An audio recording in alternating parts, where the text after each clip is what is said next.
Baik, Waalaikumsalam warahmatullahi Assalamualaikum warahmatullahi wabarakatuh. wabarakatuh. Masya Allah, singkat, padat, dan Masya Allah luar biasa, Ustaz. Jazakumullah jasa. Bapak Ibu yang dirahmati Allah Subhanahu Wa Taala, wali santri. Rupanya dari penjelasan tersebut, biasanya kalau dalam bab fikih muamalah, apalagi muamalah kontemporer ini, tidak cukup biasanya dengan materi yang disampaikan tadi, dan biasanya lebih mengena kepada sesi tanya jawab, karena penanya itu lebih biasanya menggambarkan secara detail dan sesuai dengan apa yang dialami oleh penanya tersebut. Biasanya begitu. Alhamdulillah Ustadz, sudah banyak nih pertanyaan-pertanyaan yang masuk Ustadz. Yang mungkin nanti bisa mohon dijawab Ustadz ya. Nah, mohon maaf, saya akan langsung saja di acara sesi tanya jawab ini. Ada beberapa pertanyaan. Yang pertama Ustadz, dari uminya Muhammad Hasan Islami. Ustadz mau tanya, bolehkah kita melakukan transaksi zakat, infak, sedekah, dan wakaf secara online melalui fintech yang belum syariah? Itu yang pertama. Jadi diulang Ustaz ya. Bolehkah melakukan transaksi zakat, infak, sedekah, dan wakaf secara online melalui fintech yang belum syariah? Yang Umi Muhammad Al-Ghifari. Assalamualaikum, izin bertanya. Jika ada pinjaman uang di bank, jika ada pinjaman uang di bank konvensional untuk pembiayaan rumah, seperti Bapak yang jelaskan bahwa pembiayaan harus sesuai syariah. Pertanyaannya, apakah pinjaman tersebut harus dipindahkan ke bank syariah? Bank syariah mana yang sesuai kriteria syariah? Jadi syariah masih yang syariahnya lagi, syariah di atas syariah berarti Ustaz. Kalau di husnul itu ada takhusus, ada super takhusus. Ini sudah ada bank syariah mana yang sesuai kriteria syariah? Ya, yang ketiga Ustaz. Mohon maaf Ustaz, sekalian aja nanti. Bagaimana hukum dari Umi Haikal? Dari Umi Haikal 9H. Bagaimana hukum jual beli sistem dropship dan jual beli dengan sistem pembayaran GoPay? Jual beli dengan sistem dropship dan jual beli dengan sistem pembayaran GoPay, Ustaz. Bagaimana sistemnya, Ustaz? Aduh, ini banyak ini. Lanjut, Ustaz. Pertanyaan berikutnya, barangkali nanti ada kesamaan jawaban, barangkali. Dari Umi Hilmi Fauzi 9B. Bagaimana hukumnya membeli saham di toko online? Dan bagaimana kriteria saham yang sesuai dengan syariah?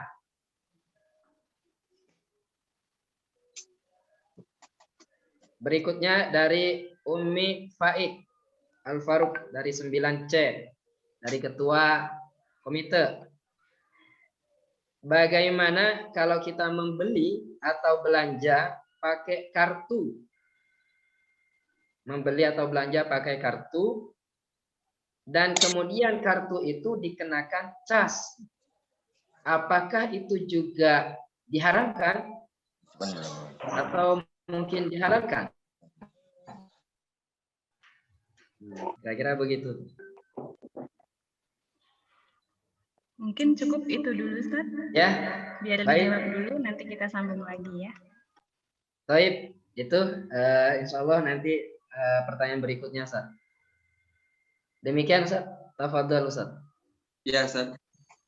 Jadi tadi menyalurkan zakat melalui fintech. Jika yang dimaksud dengan fintech itu adalah fintech payment, ya payment gateway seperti GoPay, OVO, Dana. Jadi bolehkah membayar, menyalurkan zakat pendapatan, zakat profesi, zakat perdagangan kita melalui GoPay, OVO, dan Dana?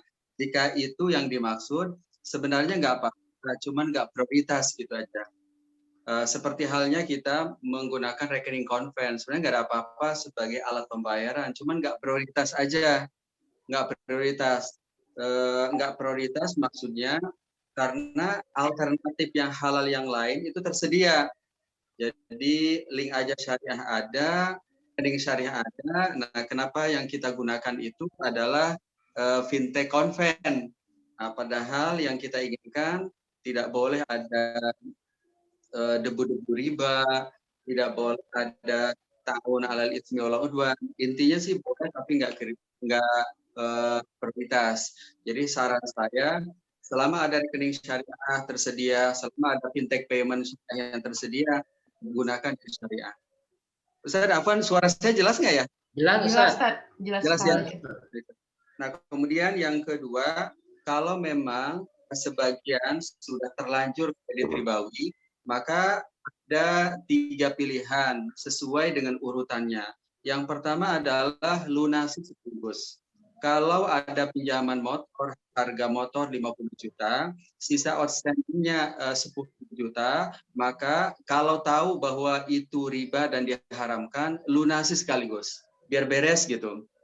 Biar beres. Yang kedua, kalau memang tidak dimungkinkan ya karena kemampuan finansial terbatas, karena biaya rumah yang harus ditunaikan hari ini terlalu banyak, take over ke bank syariah.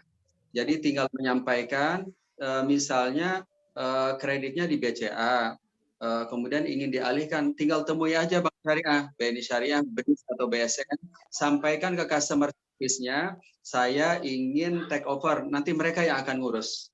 Nah, jika take over sudah dilakukan, maka angsuran kita tidak lagi ke bank konven, tetapi ke bank syariah. Biasanya ada 3 opsi, salah satunya akad qard wal murabahah. Tapi jika tidak memungkinkan juga karena suami PHK dan lainnya gitu, karena uzur syar'i, maka qadarullah nggak apa, cuci gudang aja, lanjutkan aja yang konven, dan itu jadikan amalah terakhir kita di dunia gitu. Pokoknya dengan komitmen nggak akan balik lagi, nggak akan kembali lagi. Jadi lanjutkan yang konven, dan dengan komitmen kita tidak akan mengulangi kembali muamalah konvensional. Itu pertanyaan nomor 2. Yang ketiga, tadi dropship itu boleh Ibu dengan 2 skema. Kita sebagai pialang yang mempertemukan pembeli dan penjual dan mendapatkan fee. Dan yang kedua adalah kita ini sebagai penjual dengan akad salam. Jika ada di antara Ibu yang memang dropshipper, lanjutkan Ibu. Berarti pendapatannya bisa fee atau bisa jual. Tinggal memang harus clear saat ada orang japri, harus disampaikan barang yang dibeli itu kriterianya ini. Idealnya kalau barangnya inden, ada hak pembeli untuk membatalkan transaksi, membatalkan pesanan saat pesanan nyampe di rumah nggak sesuai dengan kriteria. Harusnya itu kalau mau adil. Nanti dicantumkan aja di term and condition ya. Misalnya kalau punya usaha dicantumkan aja beberapa poin di WA gitu sebagai term and condition. Itu nomor 2. Tentang GoPay. Jadi memang GoPay hari ini masih konvensional bersama Dana, link aja. Hari ini yang baru sesuai syariah untuk CIPES itu baru link aja syariah. Link aja syariah. Nah, bagi Bapak Ibu yang ingin membayar, membeli sesuatu dengan alat pembayaran e-money atau e-wallet, bisa gunakan link aja syariah. Jika di link aja syariah belum ada fitur-fitur yang memenuhi kebutuhan Ibu, hari ini kayaknya GoFood belum bisa nih di link aja syariah. Nggak apa-apa sih, gunakan aja yang konven, tetapi harusnya kebutuhan Ibu itu kebutuhan minimum sekunder lah gitu, sebagai pengecualian. Kemudian yang keempat, tentang beli saham. Jadi saham ini kan semuanya melalui online ya, melalui SOTS. Nah, jika saham yang dibeli itu melalui Syariah Online Trading System, maka insya Allah semua list saham yang ada di Bursa Efek Syariah itu semuanya sudah melalui seleksi screening otoritas dan Dewan Syariah Nasional MUI. Jadi jangankan yang haram, saham rokok juga nggak ada, karena di kebunnya nggak ada. Beda kalau kita bisnis sektoril, kan kita harus milih-milih nih. Tapi kalau di saham itu memang bersih tuh, tidak ada yang haram, apalagi yang makruh. Maksudnya seperti rokok dan lainnya tuh nggak ada. Nah, jadi saham-sahamnya itu sudah melalui screening, jadi tidak ada saham perusahaan rokok, perusahaan bir dan lainnya ya. Kemudian tadi tentang belanja dengan kartu kena cas. Nah ini memang saya belum paham banget kartunya kartu apa. Apakah kartu kredit, apa kartu debit, apakah kartu debit. Kartu. Jadi jadi kita misalnya beli ke 212 atau ke Indomaret. Kemudian ambil barang, serahkan ke kasir, kata kasir belanjaan ibu ini 100.000. Kemudian kita serahkan kartu debit misalnya Bank Syariah Indonesia, di tab baru terdebit tuh 100.000. Nah, kalau memang ada cas, sebenarnya secara fikih itu logis banget, karena cas itu sebenarnya bukan cas itu adalah fee atas jasa memfasilitasi pembayaran melalui online. Jadi kalau uang itu kita bayarkan fisik tidak ada cas, karena kita menggunakan sarana online, dengan itu jadi memudahkan kita, nanti perusahaan yang memfasilitasi itu, misalnya BNI Syariah, BRIDS, atau BSM, akan cas misalnya per transaksi 1.500. Nah, 1.500 itu adalah biaya ganti atas fasilitas kita membayar melalui online. Demikian, Ustaz, Ibu. Ya, baik. Masya Allah. Jazakumullah san jaza, Ustaz. Atas jawabannya. Mudah-mudahan nanti bisa direnungi bersama dan dijalankan bersama. Semoga usaha kita lewat online ini semakin sukses insya Allah. Online ataupun offline juga insya Allah. Yang pertanyaan berikutnya, Ustaz. Ini biasa, Ustaz. Banyak lagi, Ustaz. Pertama dari Umi Zaki 9F. Bagaimana hukumnya bila saya berdagang via WA atau online dengan mencantumkan nama yang telah pesan dagangan saya dengan tujuan supaya yang telah dicantumkan menjadi referensi teman yang belum memesan dagangan saya. Jadi melibatkan teman supaya orang lain pesan ke teman gitu. Jadi mungkin temannya lebih dekat gitu dari orang lain. Itu diulang saja. Dagangan saya dengan tujuan supaya yang telah dicantumkan menjadi referensi teman yang belum memesan dagangan saya. Yang kedua dari Umi Syamil. Kenapa, Ustaz? Seperti nama itu akhirnya menggerakkan orang lain untuk membeli produknya ya, seperti endorse gitu ya. Iya, betul, Ustaz. Baik, yang kedua dari Umi Zaim Naufal 9H. Bagaimana hukumnya memberikan tips kepada kurir ekspedisi seperti kurir JNE, JNT, Wahana, karena cepat dan lain-lain. Karena ini kan di luar pengetahuan perusahaan tempat kurir bekerja. Jadi ngasih tips, kasihan udah hujan-hujan misalnya, akhirnya dikasih tip tambahan. Itu kemudian dari Umi Hamam kelas 9C, bagaimana hukumnya membeli rumah secara kredit melalui bank syariah? Beli rumah secara kredit lewat bank syariah. Berikutnya, saat ini banyak sekali ditawarkan membeli emas secara online, Ustaz. seperti tabung emas di Tokopedia. Bagaimana hukum jual belinya? Lanjut Ustadz. Lanjut boleh. Zakat dari Umi Hafiz Alwi kelas 9B. Zakat penghasilan yang tidak tentu nilai pemasukan tiap bulannya bagaimana Ustadz? Apakah tunggu mencapai minimal 6.500.000, 6 juta atau tiap masuk dana berapapun nominalnya?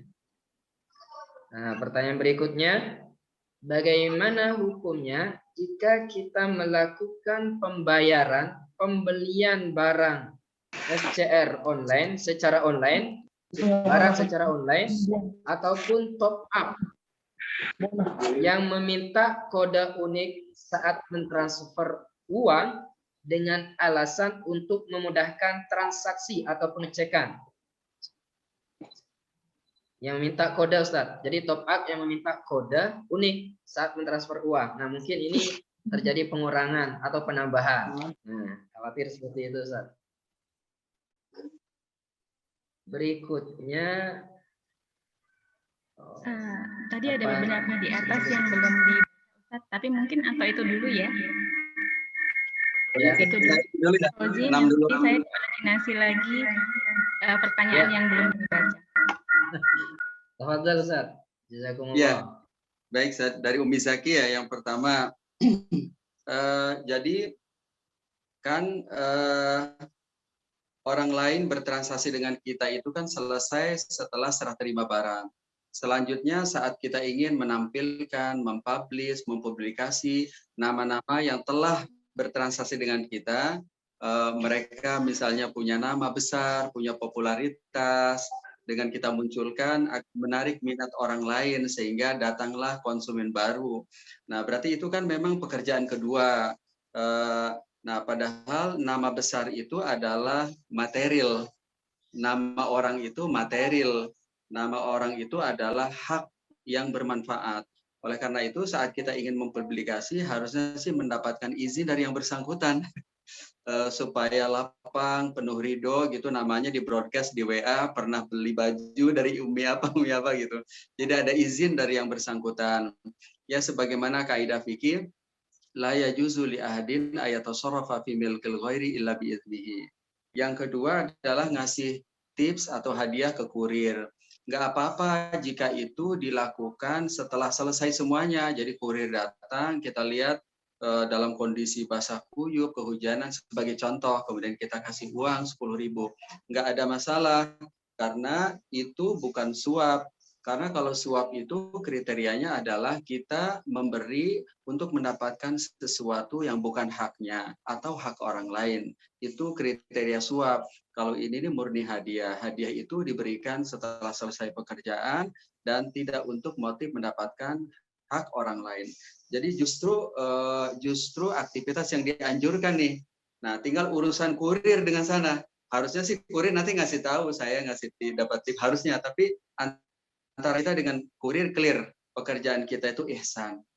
Yang ketiga, kredit rumah itu diperbolehkan di bank syariah. Nah, mungkin dengan perbandingan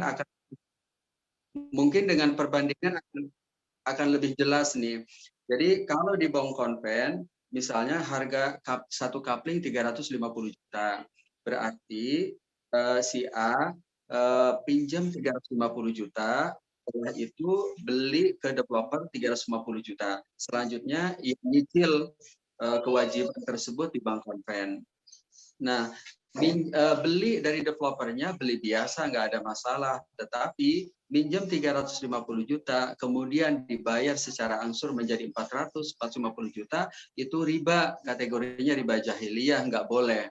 Nah, kalau di bank syariah itu mengganti posisi kreditur di konven menjadi penjual salah satunya.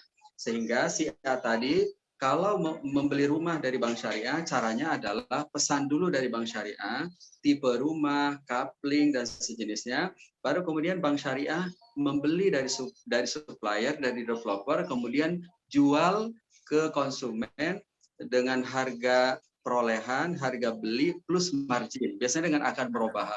Sehingga walaupun harganya Betty ini beda-beda tipis antara konven dan syariah, tetapi pendapatan bank syariah itu bukan bunga, tetapi margin dari jual beli yang ada underlying asetnya. Nah itu rumah. Kemudian nabung emas. Tadi nabung emas itu diperbolehkan. Yang pertama, saat pesan karena inden harus jelas karatnya, nilainya, terutama nilai konversi. Nah, yang kedua, setelah dipesan harus jelas disimpan di mana, emasnya emas logam mulia ataukah berseri.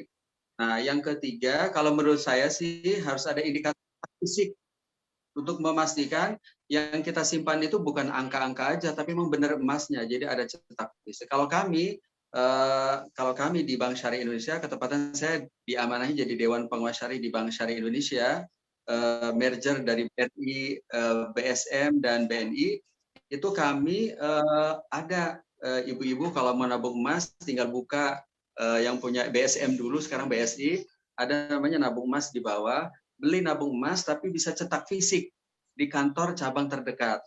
Jadi beli hari ini, nabung lagi, bisa cetak fisik untuk membuktikan bahwa emasnya nggak bodong, memang benar-benar ada. Nah, menurut saya kalau ada pilihan antara perusahaan yang syariah dengan yang tidak, ya mendingan yang syariah jelas-jelas diawasi gitu ya. Yang selanjutnya nomor 5 adalah penghasilan tidak tentu. Seperti ojek online, nelayan, itu kan pendapatannya tidak pasti. Kalau mereka seorang profesional, maka dihitung per tanggal 1 awal bulan. Per tanggal 1 awal bulan. Ini pendapatannya berapa? Kalau pendapatannya 5 juta, 4 juta setengah, berarti nggak wajib zakat. Disunahkan bersedekah, nggak wajib zakat. Jadi dihimpun, misalnya pekan kan nggak tentu nih. Jadi di bulan Januari pendapatannya 4 juta, nggak wajib zakat. Di bulan Februari total pendapatan selama 4 bulan 10 juta, berarti wajib zakat. Jadi dihitung momentumnya per tanggal 1 awal bulan, akumulasi dari seluruh pendapatan harian selama 30 hari. Nah, kemudian ya sesuai dengan firman Allah tadi ya, wa atu haqqahu yauma hasadi. Nah, kemudian yang 6 kode unik ya. Kode unik itu kan biasanya jumlahnya juga nggak seberapa, mungkin Rp25, Rp15, dan biasanya untuk membedakan para pengirim. Mungkin Bapak Ibu yang ikut transfer flip itu biasa itu. Nah, adab perusahaan itu harus menyampaikan di awal, jangan tiba-tiba diambil dari debit orang.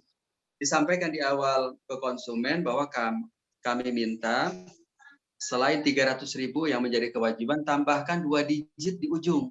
Nah, ada informasi dulu gitu.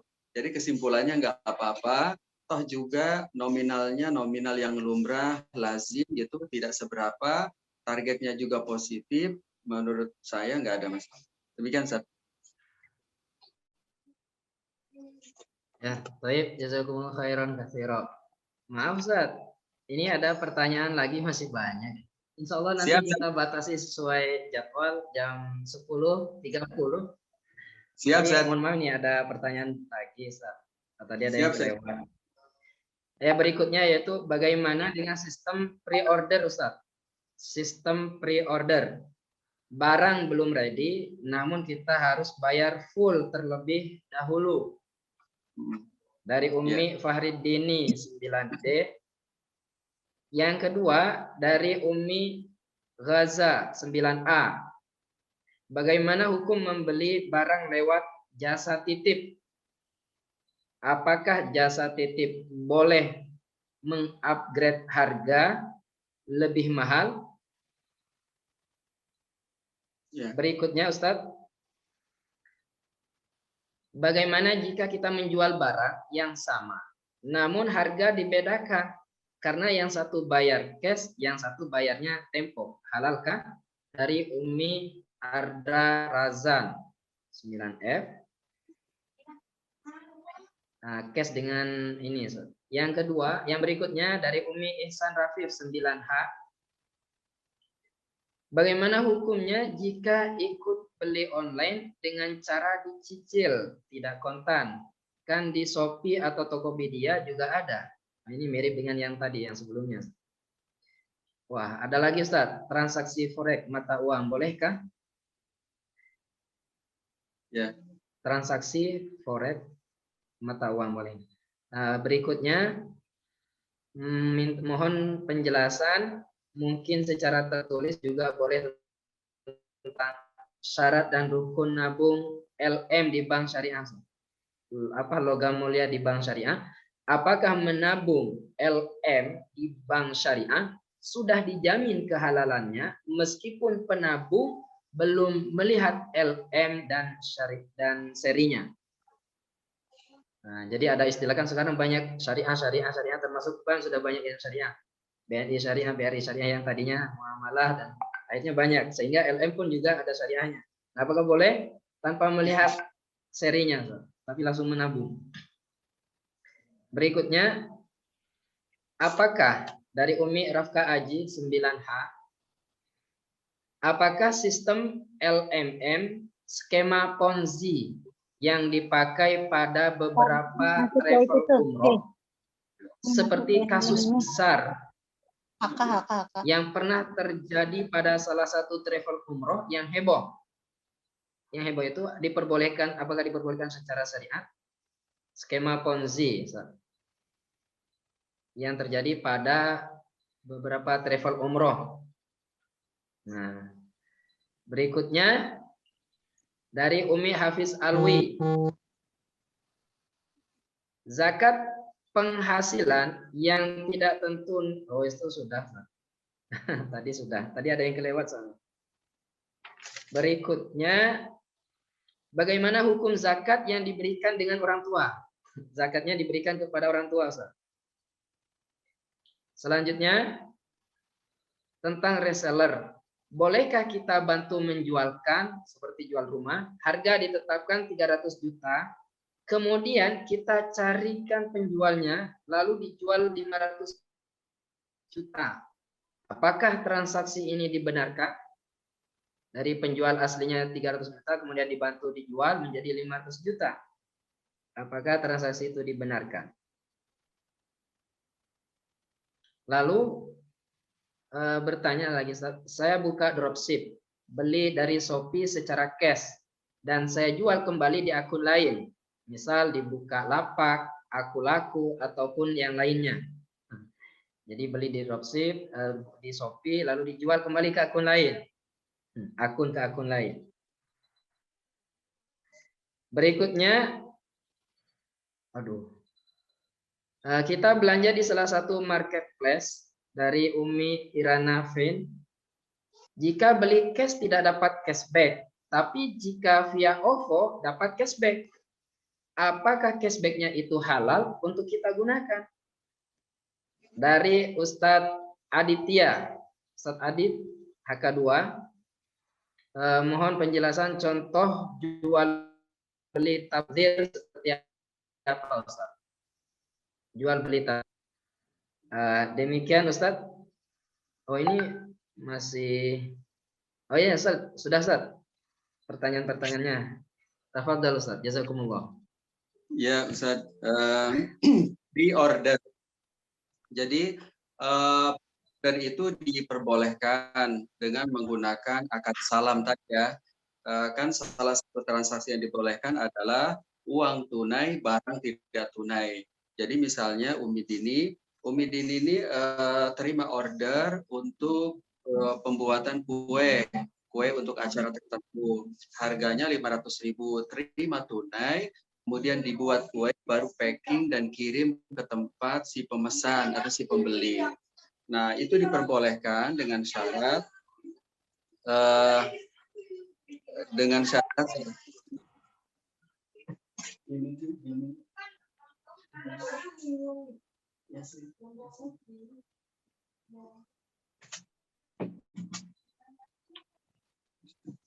jadi pre-order itu diperbolehkan tadi dengan ilustrasi yang saya sampaikan, berarti kriterianya adalah barang yang dibeli harus jelas kriterianya. Yang kedua, harganya harus tunai. Karena kan barang tidak tunai, supaya tidak terjadi uang tidak tunai, barang tidak tunai. Jadi uangnya harus tunai. Yang ketiga, idealnya sih ada klausul bahwa jika barang nyampe di rumah pemesan tidak sesuai kriteria, cacatnya cacat berat, itu ada opsi bagi pembeli untuk mengembalikan. Itu yang pertama tentang pre-order. Yang kedua, just tip. Just tip ini diperbolehkan karena akarnya akan ijaroh, jual jasa membelikan. Jadi misalnya ada Umi Faik men-share ke grup WA RT perumahan. Misalnya mau ke IKEA. Jadi menawarkan bahwa untuk dibelikan barang maka dapat fee sekian 1 kilo itu 10.000. Nah maka karena dia akan jual beli jasa, upah ini harus ditentukan di awal. Kalau memang mau di-upgrade, maka harus ada persetujuan pembeli. Kalau ada perubahan, harus ada persetujuan pembeli. Itu just tip. Yang ketiga adalah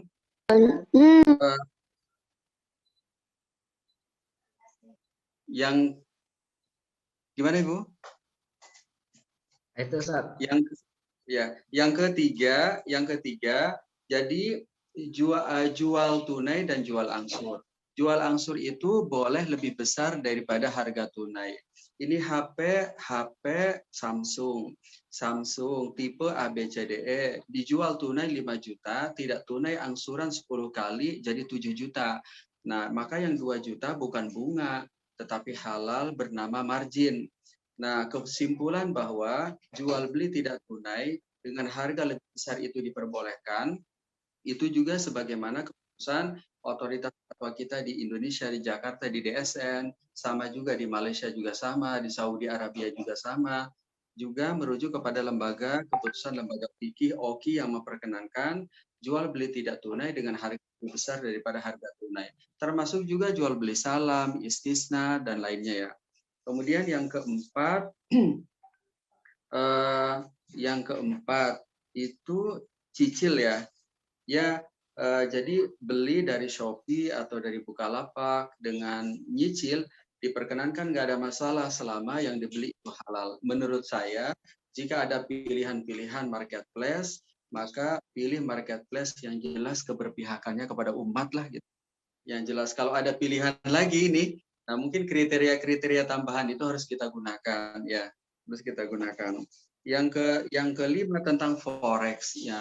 Ini kalau tukar rupiah dengan real mau umroh, mau haji, pembayaran ekspor impor itu nggak apa-apa, nggak ada masalah. Nah, nggak ada masalah, diperbolehkan selama tunai. Tapi kalau digunakan untuk trading forex, nah itu tidak diperbolehkan karena trading forex itu tidak ada underlying aset, menjual rupiah mata uang yang belum dimiliki. Jadi kita ulangi nih, trading forex itu trading yang tidak diperbolehkan, tidak hanya di Jakarta, ya di Kuala Lumpur, di Riyadh, di negara kami, karena kami ini terkoneksi dengan otoritas fatwa internasional, terkonfirmasi bahwa trading forex itu tidak diperbolehkan. Tetapi kalau sekedar nukar rupiah, mau umroh, mau haji, jual real, itu diperbolehkan selama tunai dan cash. Tapi penjual, pemilik money changer boleh mendapatkan selisih margin. Nah, hal ini sebagaimana hadis Ubadah bin Somit ya, az-zahab bil-zahab wal fiddah bil-fiddah wal buru bil-buri wa tamru bil-tamri wal milku bil-milhi mithlan bi-mithlin fa idza ikhtalafat al-ajnas fa yu'ta syai'u idza kana yadan biyadin. Tentang forex. Nah, kemudian selanjutnya ini tentang beli ya, beli logam mulia ya.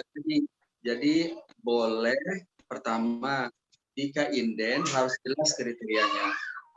Yang kedua, pada saat sudah deal, jelas juga kalau disimpan di mana disimpannya. Kalau menurut saya, jika ada pilihan antara perusahaan yang belum mendapatkan sertifikat syariah dan perusahaan penjual emas yang sudah mendapatkan sertifikat syariah, maka pilih perusahaan yang sudah mendapatkan sertifikat syariah. Gitu ya. Nah, kemudian yang selanjutnya tentang skema Ponzi dilakukan oleh travel umroh. Nah, jadi andaikan benar Ponzi, jadi kita bukan benar-benar Ponzi. Karena mungkin juga bukan Ponzi. Kan Ponzi itu kan berarti mendapatkan pembayaran dari calon jamaah yang berangkat umroh, harusnya dibelikan tiket dan pengurusan biaya perjalanan umroh, ini mah disimpan, diinvestasikan di portofolio saham atau yang lainnya. Nah, nanti karena jamaah umroh itu baik bulan Januari, berangkatnya bulan Maret, nah ada jeda 2 bulan ini uang itu diputar. Nah, padahal memutar uang tidak untuk keperluannya itu tidak boleh, tidak diperbolehkan karena itu tidak diizinkan oleh pemiliknya, oleh jamaah umroh karena mereka menyerahkan uang bukan untuk diputar, tetapi untuk sebagai fee atas jasa memberangkatkan umroh dengan seluruh fasilitasnya hingga pulang ke tanah air. Jadi jelas-jelas nggak boleh. Itu dilarang tidak hanya oleh PSN tetapi juga oleh regulasi. Namanya piramida ya. Ponzi dan piramida itu tidak diperbolehkan. Jadi melanggar fikih dan undang-undang. Nah, kemudian yang selanjutnya ini menyalurkan zakat untuk orang tua. Nggak boleh, Ibu. Kalau yang dimaksud adalah zakatnya zakat mal, bukan sedekah. Kalau sedekah boleh, infak boleh. Tapi kalau zakat mal yang 2,5% dari usaha kita, dari pendapatan usaha, nggak boleh. Jadi zakat itu nggak boleh diberikan kepada mereka yang menjadi tanggung jawab nafkah kita, pasangan kita, istri atau suami, anak-anak kita, orang tua dan mertua itu tidak boleh menerima zakat mal kita. Zakat mal kita. Jadi kecuali kalau mereka itu kerabat, sepupu, paman atau lainnya yang membutuhkan itu boleh. Solusinya mungkin jika memang kondisi mertua, orang tua itu membutuhkan, salurkan aja dulu sebelum berzakat. Salurkan aja dulu, baru kemudian tunaikan zakatnya. Yang selanjutnya ini terkait dengan beli dari ini, oh iya, jadi beli rumah kemudian menjualkan dan mendapatkan fee. Jadi beli rumah 500 juta dijual dengan harga 600. Enggak apa-apa selama si penjual tahu bahwa kita minimal akan menaikkan harga sebagai fee gitu. Jadi jangan sampai si penjual pemilik rumah itu tidak tahu bahwa pialang ini menaikkan harga sekian. Jadi kesimpulannya adalah boleh dengan syarat bahwa ada kesepakatan antara pemilik rumah dengan pialang, dengan broker ini bahwa harga jualnya akan dinaikkan. Boleh diketahui nominalnya, boleh tidak juga. Tidak, maksudnya gini, kata si tuan rumah bilang, ini rumah silahkan jual 500, kelebihannya milik Bapak. Silahkan Bapak jual, kelebihannya milik Bapak. Nah itu kan berarti tidak ditentukan, tetapi ada kesepakatan dulu, baik berbentuk nominal misalnya 100 juta atau ungkapannya adalah silahkan jual, nanti kelebihannya sebagai fee atas jasa berhasil menjualkan rumah saya. Dua-duanya boleh. Nah, kemudian ini yang selanjutnya beli di Shopee, jual di Bukalapak. Nggak ada masalah juga dengan dua syarat. Yang pertama adalah jangan sampai kalau dalam contoh beli Shopee jual ke Bukalapak, jangan sampai menjual barang sebelum dimiliki. Jadi indikator kepemilikan itu barang itu telah menjadi milik kita baru kita jual.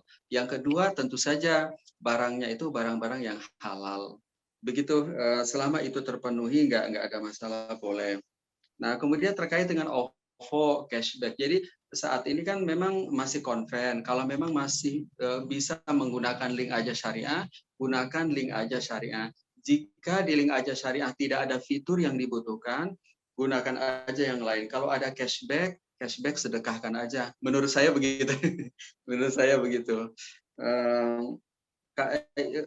Sebagai bukti bahwa kita menggunakan OVO, Dana itu karena kemudahan aja, bukan nyari-nyari karena statusnya yang masih konven. Nah, kemudian ini selanjutnya terakhir itu apa saja? Jual beli tafsir seperti apa, Ustaz? Oh ya, dilihat dari bahasanya kan tabdir mubadir ya.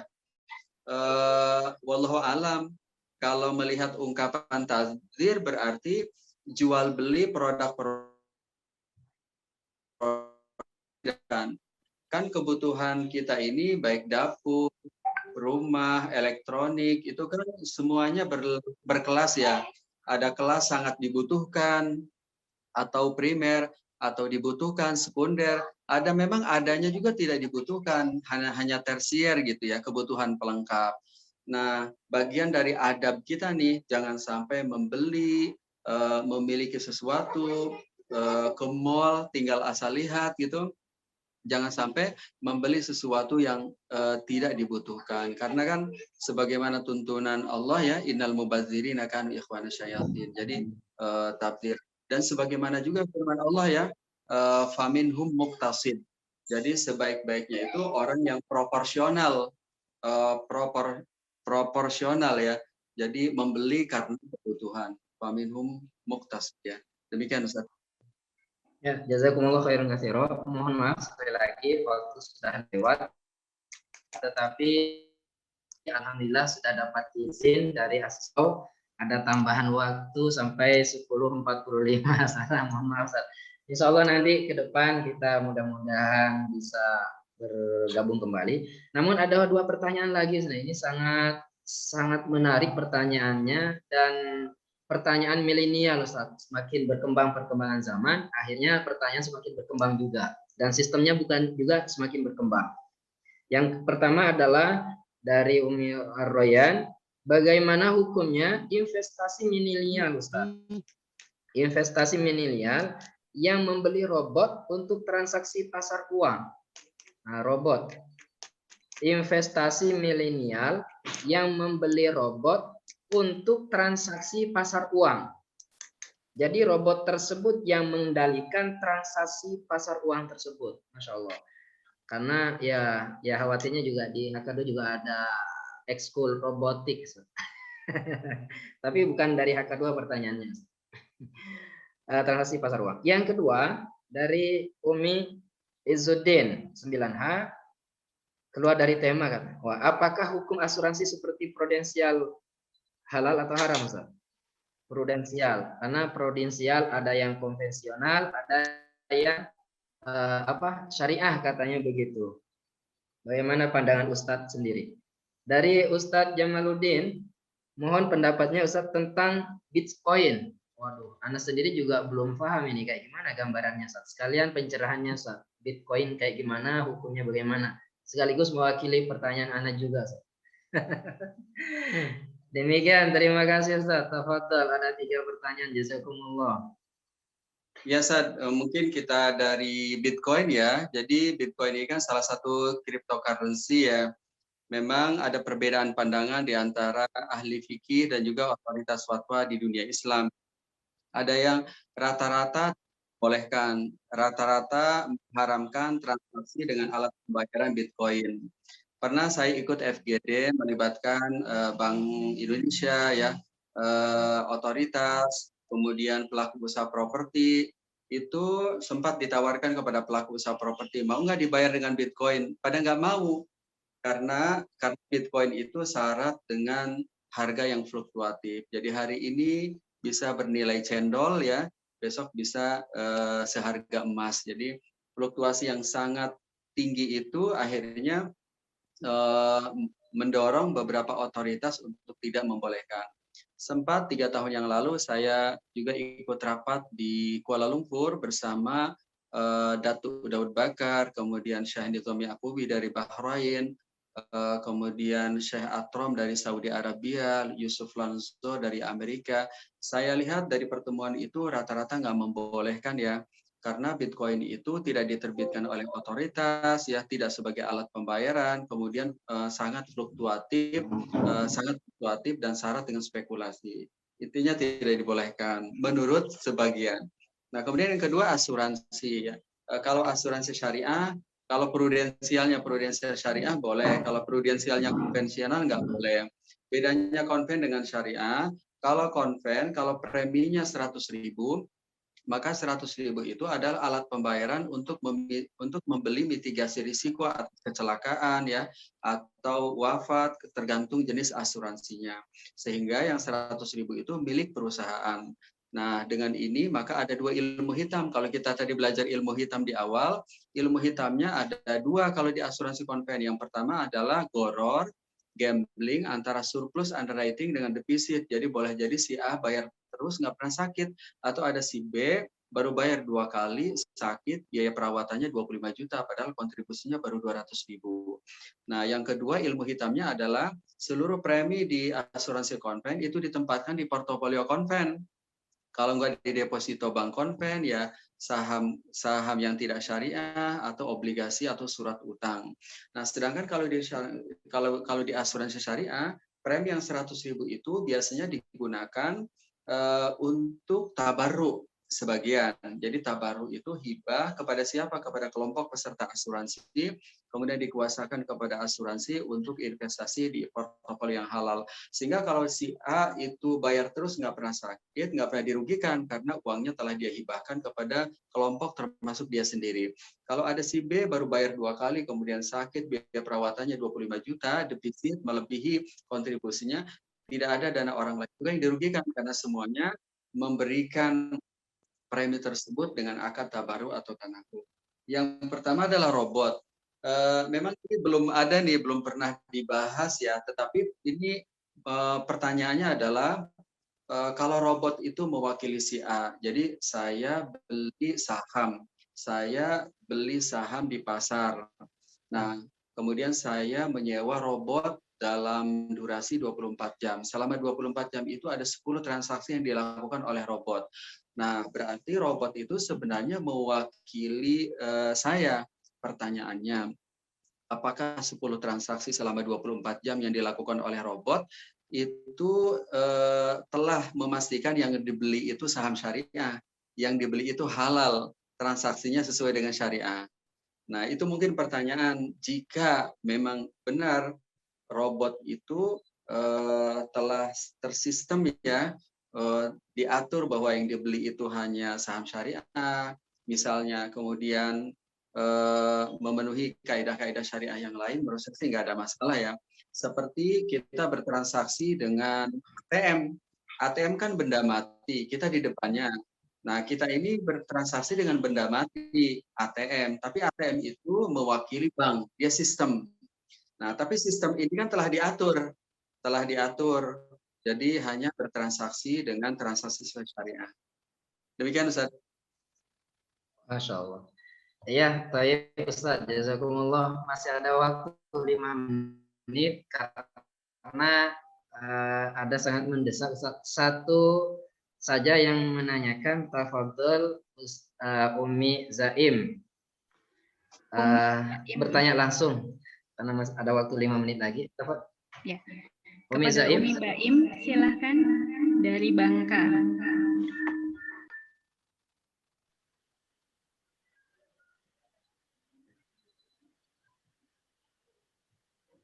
Mau nanya ini, boleh enggak? Ini kan saya punya teman ngajak investasi, cuma awalnya investasinya itu bentuk kita belikan uang itu modal mesin, kayak katakanlah mesin fotokopi.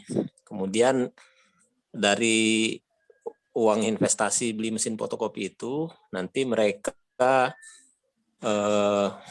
bagi hasil selama jangka waktu 6 bulan. Nah, 6 bulan dengan bagi hasil itu sudah ditentukan awalnya sekian persen. Nah, kemudian uang yang investasi kita itu awalnya 30 juta itu. Uang yang pertama kita investasikan itu, halo, jelas suaranya? Suara saya, Ustaz? Jelas, Bi. Jelas. Nah, jadi awal itu uang investasi di awal itu kita belikan mesin fotokopi ini, kemudian setelah jangka waktu 6 bulan uang yang investasi kita itu dikembalikan, kemudian ada bagi hasil juga selama 6 bulan itu apakah boleh gitu? Terima kasih. Ya, tafadhol langsung aja, Ustaz. Ya, boleh Abi, boleh Ustaz. Jadi berarti Bapak itu sebagai pemodal, investor atau pemilik modal atau sahibul mal, sedangkan pengelola ini sebagai mudorib. Jadi judul transaksinya adalah bagi hasil atau mudorobang. Tenornya 6 bulan. Jenis usahanya adalah fotokopi. Nah, berarti keuntungannya kan harus berbentuk persentase. Misalnya 50%, 50%, 50% pemilik modal, 50% hanya contoh. Bisa 60-40, 70-30 juga boleh, tergantung kesepakatan. Nah, nanti setelah 6 bulan, berapa keuntungan yang didapatkan oleh para pihak tergantung realisasi usaha. Kalau hasil usahanya 10 juta, berarti pemilik modal dapat 5 juta, pengelola dapat 5 juta. Insya Allah sudah benar, Ustaz. Ya. Berarti boleh, Ustaz. Iya, betul, Ustaz. Baik. Ya, syukran, Ustaz.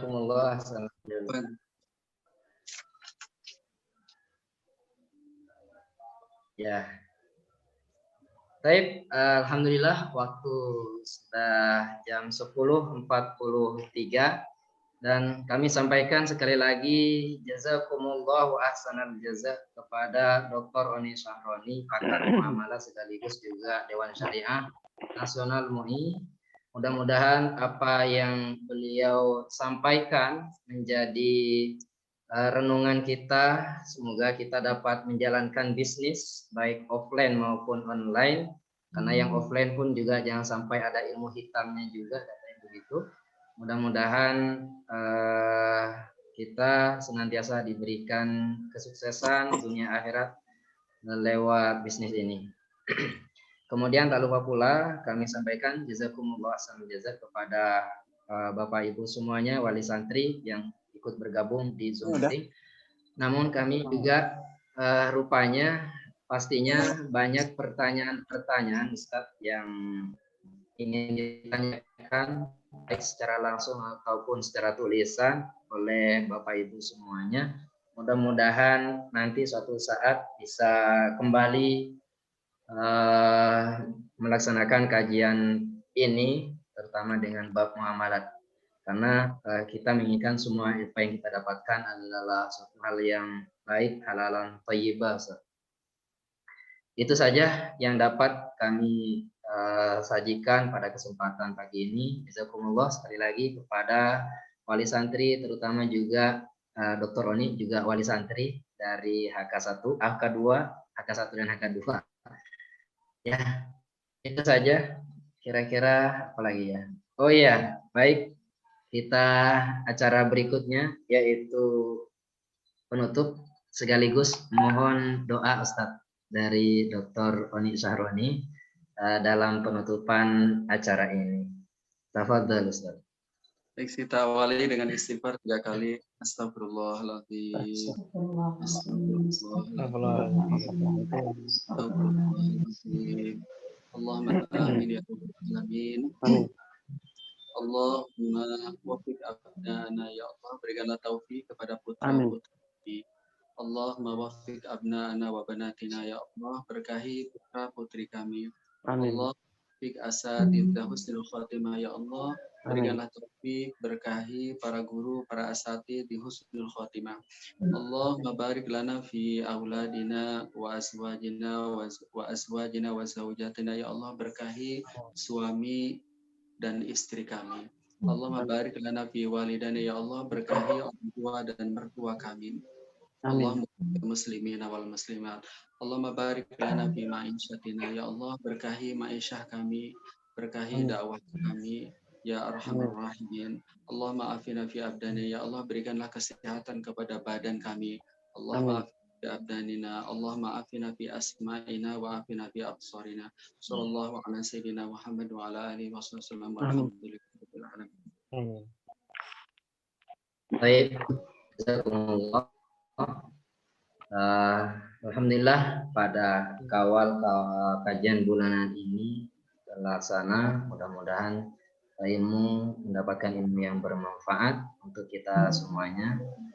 Baik, kita akhiri. Sebelumnya kami mohon maaf selaku pembawa acara atau sekaligus moderator dalam kajian ini. Jika ada yang salah atau kurang berkenan, pertanyaan-pertanyaan yang belum tersampaikan, mudah-mudahan bisa terlaksana di lain waktu, insya Allah. Amin. Ya Rabbal Alamin. Kita akhiri dengan doa, hamdalah, dan kafaratul majlis. Alhamdulillahirabbil alamin. Subhanakallahumma wa bihamdika, la ilaha illa anta, astaghfiruka wa atubu ilaik. Nah, Jazakallah Ustaz Oni Afwan, atas ilmu. barangkali Umi baik atau Umi Masya Allah. Zaidan, Iya. barangkali ada yang mau di Iya, Tak. Ada. fotonya barangkali. Bagi-bagi voucher ini. Zaidan, tafadhol. Silakan. Baik. Alhamdulillah, sebelum ditutup permanen ya, ini saya tampilkan koleksi buku dari Ustadz Oni. Masya Allah, saya memiliki beberapa koleksi beliau karena pernah ada bahasan di kuliah fikih ya, fikih muamalah, dan beliau dosen tamu, Masya Allah. Silakan Umi-Umi, itu ada kontaknya, apabila ada yang membutuhkan silahkan langsung dihubungi. Saya akan masih share screen ya, boleh. Dan ada door prize dari panitia kawal yang keempat ini. Selamat kepada para pemenang, insya Allah hadiah akan dikirim kepada santri-santri yang ada di pondok. Jadi nanti insya Allah hadiahnya itu semua. Door prize-nya halal nggak, Umi? Halal banget, Pak. Insya Allah halal, Ustaz. Karena dibuat dari Ustaz istri-istri Ustaz, dan kemudian ada di halaman Ustaz. Selamat kepada Ananda Hasan Islami 9H, Ananda Al-Ghifari 9B, Ananda Hilmi Fauzi 9B, Ananda Haikal Salman 9H, Ananda Faik Al-Faruq 9C, Ananda Zaki 9F, Ananda Syamil 9E, Ananda Zaim, Ananda Hammam 9C, Ananda Rafka Aji 9H, Ananda Fahres 9D, Ananda Gaza 9A, Ananda Ardra 9F, Ananda Ihsan Rafif 9H, Ananda Rajendra, Ananda Hafiz, kemudian ada Ananda Yusuf yang banyak nih. bawah, Yang dapat kemudian ada Ananda Afgan 9H, kemudian ada Masya Allah. Wildan. Ya, jadi ada 19 total anak-anaknya. Insya Allah hadiah akan dikirim ke pondok dalam waktu dekat, insya Allah. Miss Zaidan? Ya.